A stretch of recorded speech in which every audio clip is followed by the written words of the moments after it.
Olá, galera de Matemática Discreta. Esse vídeo é para falar sobre o texto da semana 10, parte 2, princípio da adição. No quadro da página 22, você tem a aplicação do princípio da adição para dois conjuntos, que está dizendo assim dentro daquele quadrinho. O princípio da adição para dois pode ser usado na determinação do número de elementos de um dado conjunto X simplesmente pela troca de X por dois conjuntos menores, A1 e A2, que possuem todos os elementos de X e que não possuem elementos em comum. Eu destaquei em rosa aí que eles não possuem elementos em comum e que você pode substituir o conjunto X pela troca por esses dois conjuntos menores, A1 e A2, que você consegue determinar o número de elementos. Aí na página 22, no quadro abaixo, ele faz a definição do que seja o princípio da adição para dois conjuntos. Sejam X um conjunto finito e A1 e A2 subconjuntos não vazios de X. Dizemos que A1 e A2 exaurem X se, para cada elemento X de X, tem-se que X pertence a A1 ou X pertence a A2, ou ambos. Ou seja, se A1 união com A2 é igual ao conjunto X. Beleza? Então, esses dois conjuntos vão exaurirem o conjunto X se a união deles dois resultar no conjunto X. Então, quando você pegar os elementos do primeiro conjunto e unir com os elementos do segundo conjunto, você vai obter o conjunto total, que é o conjunto X. Mais abaixo, ele está dizendo assim: dizemos que A1 e A2 são disjuntos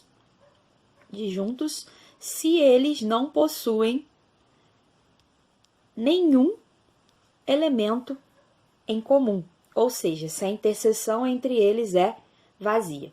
Então, dois conjuntos são disjuntos quando a interseção entre eles é vazia. Nenhum elemento que é do primeiro conjunto é também elemento do segundo conjunto. Eles são disjuntos. Dizemos que A1 e A2 são uma bipartição. Nesse caso aqui, quando você tem dois conjuntos, A1 e A2 formam uma bipartição de X se, aqui está a condição, se A1 e A2 exaurirem o X e se forem disjuntos. Ou seja, o que é uma bipartição?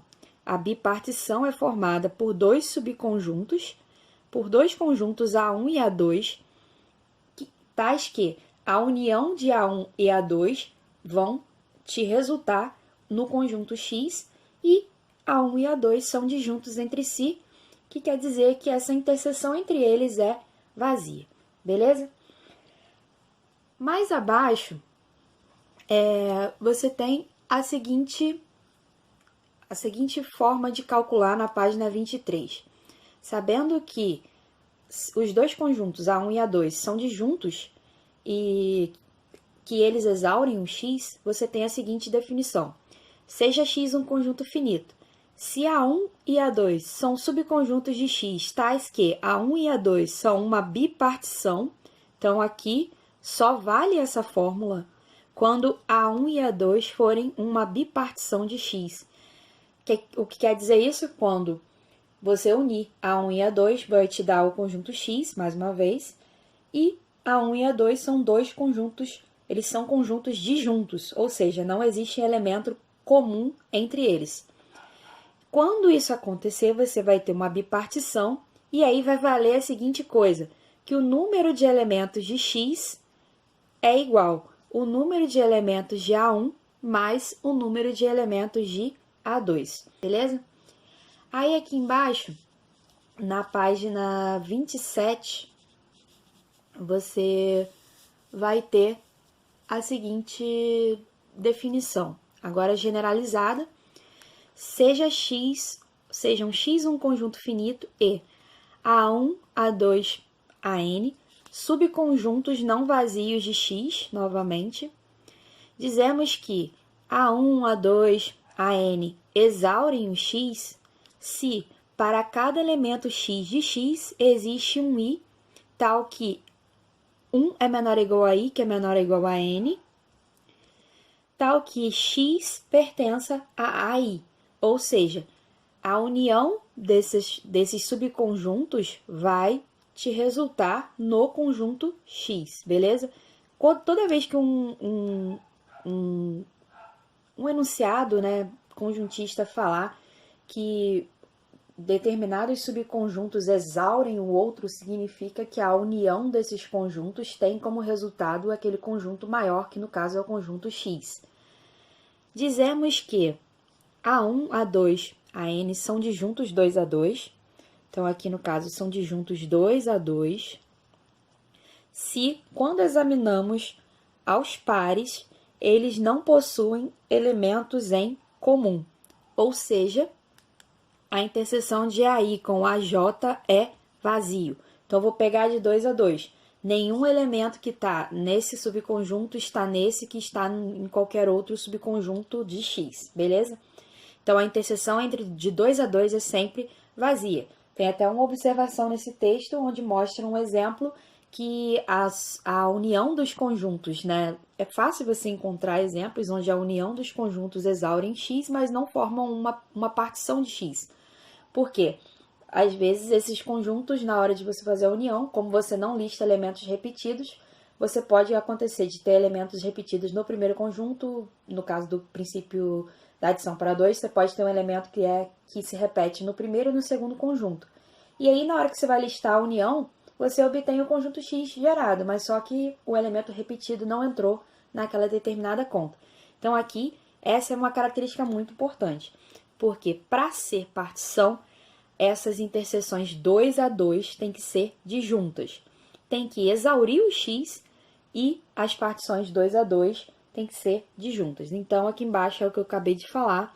Dizemos que A1, A2, AN são uma partição no singular. Eles formam uma partição do conjunto X se esses subconjuntos exaurirem o X e se eles forem disjuntos 2 a 2.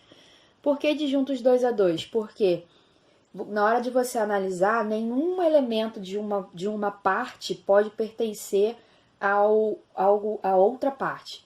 Parte aqui vem como subconjunto. Partição vem da união de subconjuntos que exaurem o X e são disjuntos 2 a 2. Então, essa é a grande diferença de parte para partição. A parte é simplesmente um subconjunto qualquer. A partição significa exatamente isso. Você tem a união de subconjuntos menores que formam o conjunto maior, que é o conjunto X, e esses subconjuntos menores são disjuntos 2 a 2. E aí você, então, parte para o cálculo. Qual é o cálculo? Na página 28, você está dizendo assim, no geral, então, a gente vai ter a seguinte coisa. Seja X um conjunto finito, se A1, A2, AN são uma partição de X, ou seja, A1, A2, AN vão exaurirem o X e vão ser disjuntos 2 a 2.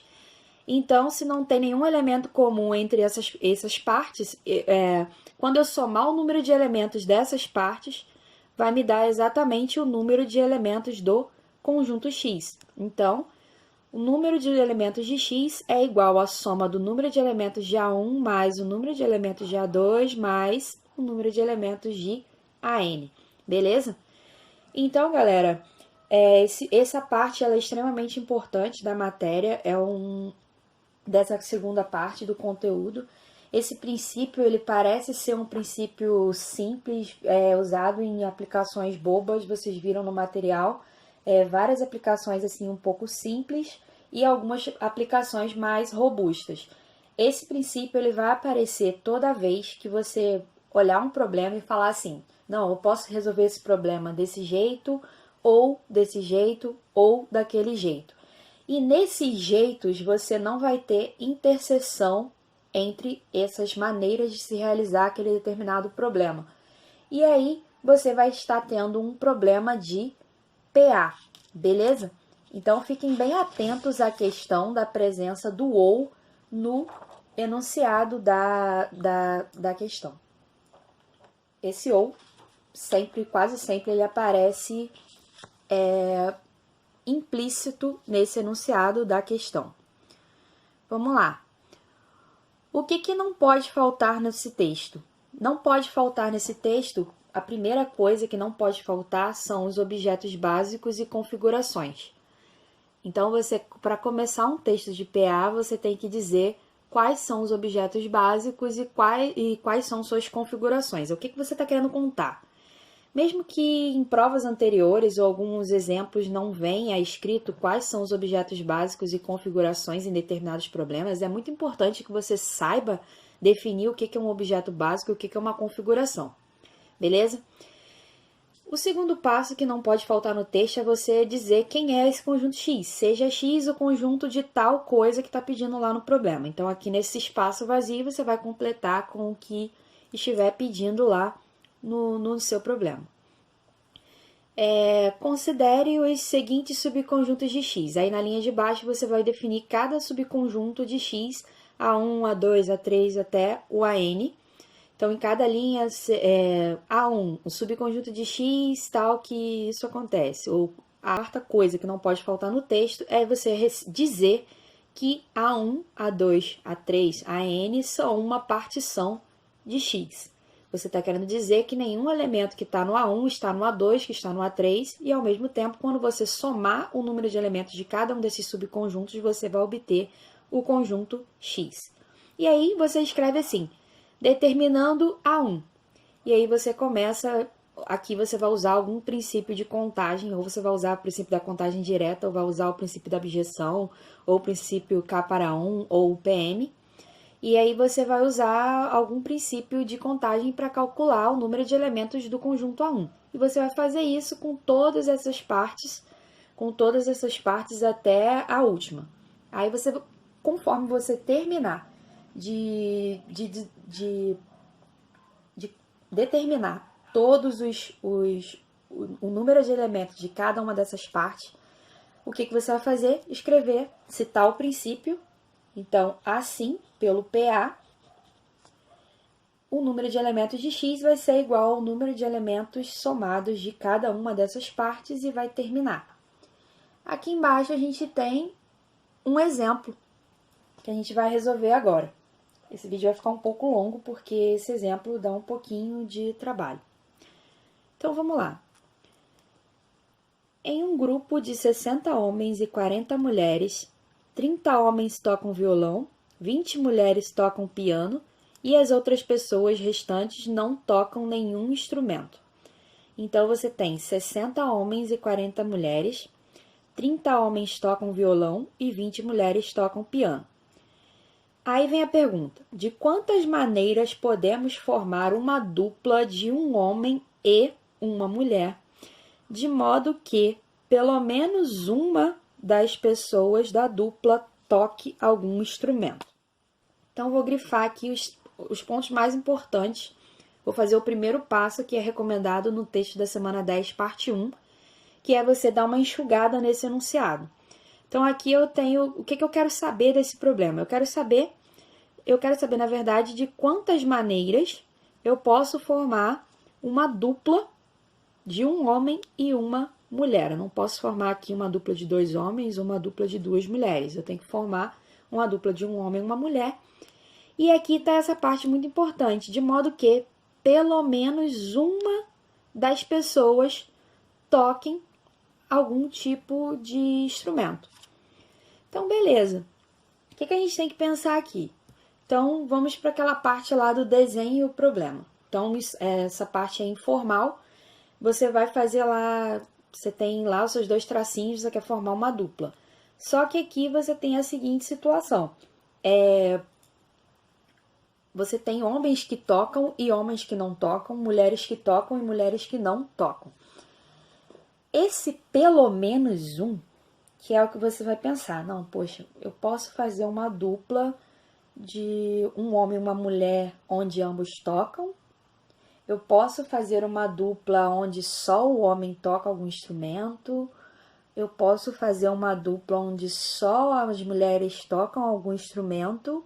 Ou eu posso fazer uma dupla que ninguém toque nenhum instrumento. Então, aqui, percebam que eu falei o ou. Eu posso fazer isso, ou eu posso fazer aquilo, ou eu posso fazer aquilo outro. Beleza? Então, toda vez que esse ou aparece, você pode estar diante de um problema de princípio da adição. Esse exercício aqui tem outras formas de resolver, mas a gente vai resolver ele pelo princípio da adição. Então, o problema é que pelo menos uma das pessoas toque. Repare que eu tinha 4 caminhos, 4 partes para poder dividir esse conjunto no início da minha contagem, eu poderia fazer isso. Mas essas partes poderiam ter interseção entre si. Para usar o PA, a gente não vai fazer isso. Então, eu vou, para poder o vídeo não ficar muito longo, já que eu dei a linha de raciocínio para vocês, eu vou continuar dando essa linha de raciocínio, vou escrever a resolução e depois eu vou colocar aqui no final essa resolução já escrita. Então, aqui eu quero formar uma dupla, de modo que pelo menos uma das pessoas da dupla toque algum instrumento. Então, o que eu posso fazer? Eu tenho o X, que é o conjunto total das duplas possíveis que eu consigo fazer, beleza? E nesse conjunto X, eu tenho aquele conjunto que eu não quero. Eu quero que pelo menos uma das duas pessoas toquem. Eu tenho ali um subconjunto de X onde ninguém toca nenhum instrumento. Então, se eu pegar do conjunto X, que é o total, retirar desse conjunto essas pessoas que não tocam, eu vou ter duas partes, eu vou ter uma bipartição de X. Por quê? Eu vou ter dois subconjuntos onde o primeiro alguma das duas pessoas tocam algum instrumento, que é o que está pedindo na questão, e o outro subconjunto é aquele onde ninguém toca nenhum instrumento, que é o que o problema não quer que aconteça, beleza? Então, com base nisso, a gente vai seguir esse escopo dessa montagem do texto que eu apresentei acima. Eu vou escrever e depois anexar aqui, beleza? Agora que o problema já está resolvido, eu vou explicar para vocês o que foi feito aqui. Como foi falado acima, o primeiro ponto que não pode faltar nesse texto são os objetos básicos e configurações. Os objetos básicos aqui são os 60 homens e 40 mulheres, que foi o que o problema deu, sendo que desses, aqui eu acrescentei essa informação, que 30 homens tocam violão e 20 mulheres tocam piano. Quais são as configurações? As configurações é exatamente o que o problema quer calcular, é o que o problema quer contar, que são as duplas formadas por um homem e uma mulher, de modo que pelo menos uma das pessoas da dupla toque algum instrumento. Aqui a terceira coisa que não pode faltar é você dizer quem é o conjunto X. Então, quem é o conjunto X aqui? O conjunto X não é o conjunto daquilo que a gente quer contar, o conjunto X é o conjunto total. O conjunto X é o conjunto formado por todas as duplas possíveis de um homem e uma mulher. E depois, a quarta coisa que não pode faltar é a definição dos subconjuntos de X. Então, A1 é o subconjunto dos elementos de X onde nenhum integrante da dupla toca. A2 é o subconjunto dos elementos de X onde pelo menos uma das duas pessoas toca algum instrumento. E aí a gente afirma que A1 e A2 são uma bipartição de X. Como vocês podem ver, nenhum elemento que pertencer a esse subconjunto A1 vai pertencer a esse subconjunto A2 aqui. Ou seja, eles vão somados, eles exaurem o X. Ou seja, quando eu pegar o número de elementos de A1, somar com o número de elementos de A2, eu vou obter o número de elementos de X, beleza? E a interseção entre eles é vazia. Por isso que ele é que a gente afirma aqui que A1 e A2 são uma bipartição de X. Então, a gente pode usar o PA nesse caso aqui. Então, continuando, aí eu disse aqui a frase que se a gente determinar X e A1, a gente vai poder resolver o problema, porque A2 é X menos A1. O número de elementos de A2 é igual ao número de elementos de X menos o número de elementos de A1. Então, aqui entra aquela parte que você vai determinar cada um do número de elementos de cada um dos conjuntos que está envolvido no problema. Então, o primeiro conjunto que eu vou determinar o número de elementos aqui foi o número de elementos do conjunto X. E aí, como é que você determina? Gente, repara, o que você quer fazer? Você quer formar uma dupla de um homem e uma mulher. você tem que tomar decisões sequenciadas. Você tem que escolher o homem e escolher a mulher para formar essa dupla, beleza? Então, aqui você tem um texto do PM que você vai fazer aqui e vai dar, por exemplo, aí continuando ali vai estar. Para formar um elemento de X, podemos realizar duas tarefas. T1, escolher um homem para formar a dupla. T2, escolher uma mulher para formar a dupla. E depois, a gente coloca o temos que, o número de maneiras de fazer cada uma dessas tarefas. E aqui no final você cita o PM e calcula o número de elementos de X multiplicando esses números de maneiras. Galera, essa questão ela foi tirada de uma AP2 de 2012 e ela tem sites de provas anteriores sobre isso.